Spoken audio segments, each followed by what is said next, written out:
Mr. Chairman, thank you for holding this hearing.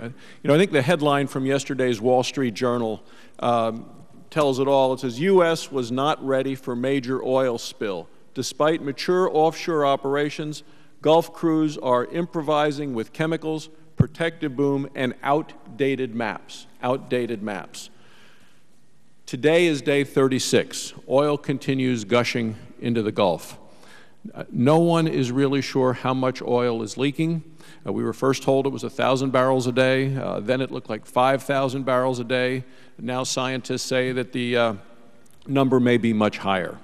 The cloud of confusion over how much oil is spilling into the Gulf is very concerning. And it's also very unclear who is in charge. I mean, here's today's Washington Post front page, administration torn on getting tough with BP. Administration torn on getting tough with BP. Secretary Salazar says BP has missed deadline after deadline. Secretary Salazar says that if BP is not doing what they're supposed to be doing, we'll push them out of the way.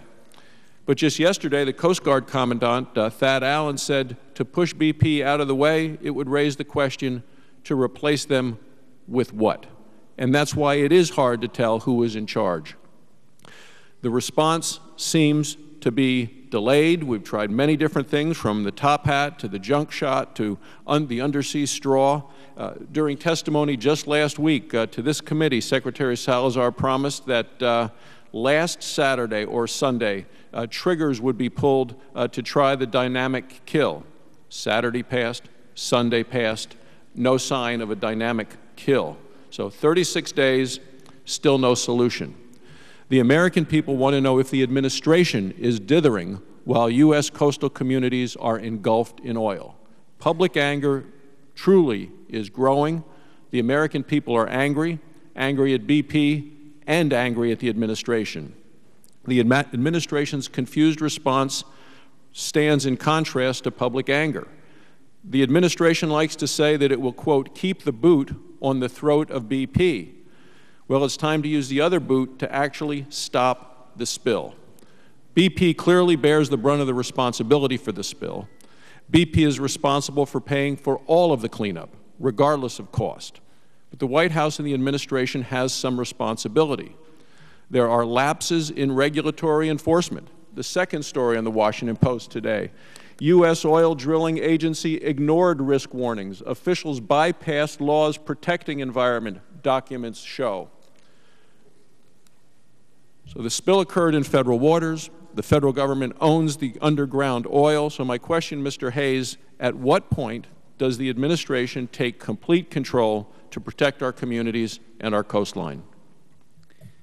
Mr. Senator, Commandant Thad Allen is the National Incident Commander operating on behalf of the administration and the government under the laws that this Congress passed, the Oil Pollution Act of 1990, to supervise all cleanup activities. He is the National Incident Commander. He is in charge. BP is paying for and implementing under his charge the cleanup responsibilities. Well, can you then talk to us about the upcoming plan, if there is one, for this dynamic kill?